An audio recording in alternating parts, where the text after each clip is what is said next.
नमस्कार, मैं हूं आपके साथ सुनील कुमार शर्मा और आप देख रहे हैं न्यूज जन आवाज। साध्वी प्रेम बाईसा की मौत के मामले की गुत्थी उलझी, सुलझाने में जुटी पुलिस। कंपाउंडर दस्तयाब, मेडिकल बोर्ड से पोस्टमार्टम। जोधपुर से राजस्थान स्टेट हेड चित्रेश बोहरा की नेगेटिव रिपोर्ट। कथावाचक साध्वी प्रेम बाईसा के मौत की गुत्थी गुरुवार दूसरे दिन भी नहीं सुलझ सकी। इस मामले में पुलिस ने जांच तेज कर दी है। पुलिस कमिश्नर ओम प्रकाश के निर्देशन में मामले की गहन जांच की जा रही है। पुलिस ने तत्परता दिखाते हुए साध्वी को इंजेक्शन लगाने वाले कंपाउंडर को दस्तयाब कर लिया है। पुलिस द्वारा आवश्यक पूछताछ के साथ इंजेक्शन के खोल सहित संबंधित मेडिकल सामग्री को कब्जे में लिया गया है। इसके अलावा साध्वी के कमरे को भी सील कर दिया गया है और मोबाइल फोन समेत अन्य इलेक्ट्रॉनिक उपकरण जब्त कर लिए गए हैं। इधर साध्वी प्रेम बाईसा की मौत के बाद उनके पिता ने ही उनकी सोशल मीडिया आईडी से पोस्ट की थी, जो एक तरह का सुसाइड नोट था। इसमें लिखा था कि अब मेरे जाने के बाद न्याय मिल जाएगा। पुलिस इसकी जांच में जुटी है। महात्मा गांधी अस्पताल की मोर्चरी में पोस्टमार्टम के दौरान एसीपी छवि शर्मा के नेतृत्व में पुलिस प्रशासन मुस्तैद रहा। इस दौरान पुलिस इंस्पेक्टर जुल्फिकार अली और राजीव भादु भी जाब्ते के साथ मौके पर मौजूद रहे। मोर्चरी में मीडिया से बातचीत करते हुए साध्वी के पिता ब्रह्मनाथ ने कई अहम तथ्य सामने रखे। उन्होंने बताया कि खांसी जुकाम की शिकायत के चलते आश्रम में कंपाउंडर को बुलाया गया था। इंजेक्शन लगाए जाने के महज 5 मिनट बाद ही साध्वी प्रेम बाईसा ने दम तोड़ दिया। पिता ने यह भी स्वीकार किया कि साध्वी के मोबाइल फोन से संदेश भेजा गया था। उन्होंने बताया कि साध्वी के कहने पर ही किसी साथी गुरु महाराज द्वारा उनके मोबाइल से मैसेज डाला गया। बताया गया है कि साध्वी ने अंतिम समय में न्याय दिलाने की बात की थी।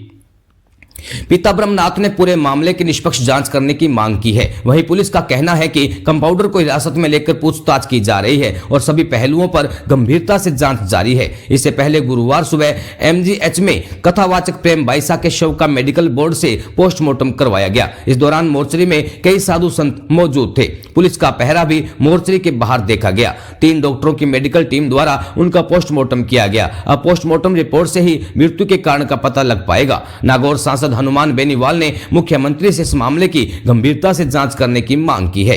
साध्वी प्रेम बाईसा की मृत्यु बुधवार शाम करीब 6 बजे हो गई थी, लेकिन उनके इंस्टाग्राम अकाउंट से करीब 9:30 बजे एक पोस्ट हुई। इसमें लिखा गया कि जीते जी न्याय नहीं मिला, मेरे जाने के बाद तो न्याय मिलेगा। पिता ब्रह्मनाथ ने बताया कि उनके अकाउंट से मैंने ही पोस्ट की थी। उन्होंने बताया कि आसपास के लोग परेशान करते थे, उन्होंने उत्पात किया था। उनका वीडियो भी है। साध्वी मंगलवार रात को 1:30 बजे अजमेर से कथा कर आई थी। थोड़ा जुकाम हो गया था, बाद में इंजेक्शन लगवाया था। उसके धरती से जाने के बाद न्याय मिलने की उम्मीद है। राजस्थान स्टेट हेड चित्रेश बोहरा की रिपोर्ट के साथ देखते रहिए न्यूज जन आवाज। हिम्मत रखिए और ये बताइए कि पूरा जो घटनाक्रम हुआ है वो पूरा घटनाक्रम क्या था और आप क्या चाहते हो? मैं न्याय से उनको अब तो न्याय मिल जाए भगवान।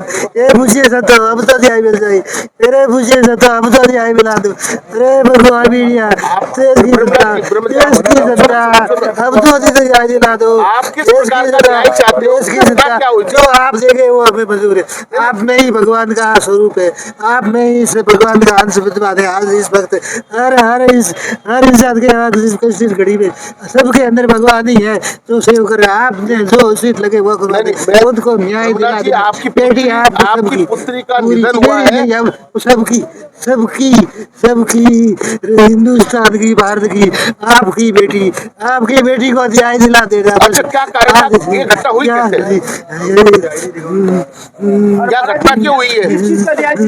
एक इंजेक्शन लगाया नॉर्मल बुखार में, 5 मिनट से उसकी जान ले ली। 5 मिनट के अंदर जान ले ली। 5 मिनट के अंदर जान ले ली। ये रिपोर्ट बता देगी। उनका मैसेज किसने डाला? सुसाइड का मैसेज किसने डाला? सुसाइड का मैसेज ने हमने अंतिम समय में कहा, पापा जीते जी तो तू कुछ कर दी बयान, मुझे न्याय दिला देना। मैंने जो सत्य को पत्र लिखा उसमें न्याय दिला दे। वो मैंने 2-2.5 घंटे बाद में कह के किसी से डलवाई।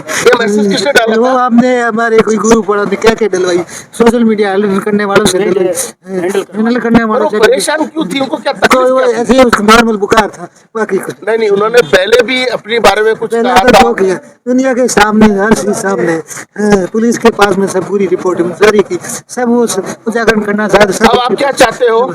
मैं बस सबसे समस्त देशवासियों से, राष्ट्रवासियों से, जिसमें श्वास है सब में भगवान है, जिसमें प्राण है सब में आप क्या भगवान चाहते हो ब्रह्मनाथ जी? आप बताइए, आप चाहते हो न्याय के रूप में क्या चाहते हो आप? या इसको आप सब करेंगे वो मुझे मंजूरी। ये मेडिकल रिपोर्ट आएगी, उसके बाद में जो करना वो करना। मेडिकल रिपोर्ट में जो आए आप सब देख लेना। मेडिकल रिपोर्ट तो नहीं आ रहा है कि जिस पर आरोप लगा रहे हैं, बार बार न्याय की बात करें, उस मामले में आपने जो हॉस्पिटल की कंपाउंडर है उसको दस्तयाब कर लिया, क्या पूरा घटना? अभी जो है हम आइडेंटिफाई कर रहे हैं, इनके पास जो नंबर्स वगैरह हैं उनको देखकर हम आइडेंटिफाई कर रहे हैं कि कौन व्यक्ति आया ये एग्जैक्टली, क्योंकि अभी थोड़े अवसाद में भी हैं, तो एग्जैक्टली ये जो बता रहे हैं उसके ऊपर हम अभी जांच कर रहे हैं कि कौन है, और हाँ राउंड अप कर रहे हैं कुछ। पूरे घटना को देखा तो क्या आश्रम को सील कर लिया है, क्या मोबाइल को सील कर, जो मैसेज सामने आया है उसके हिसाब से किस तरीके से जांच चल रही है?